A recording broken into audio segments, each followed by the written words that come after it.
In front of me is REALME C71 and today I would like to show you how you can delete Google search bar from home screen.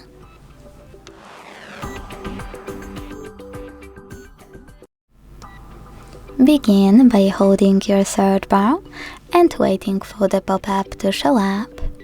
When it does, click on Remove Widget. Then select Remove in this pop-up to confirm your choice. So when I do that, as you can see, my Google search bar was successfully deleted. If you want to restore it, you need to pinch your device's display.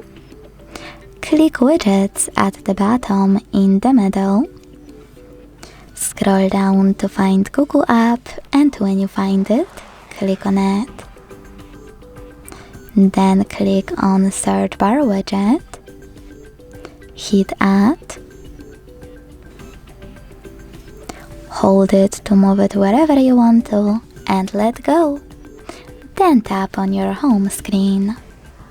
Thanks so much for watching. If you enjoyed this video, leave a like, comment and subscribe. Bye!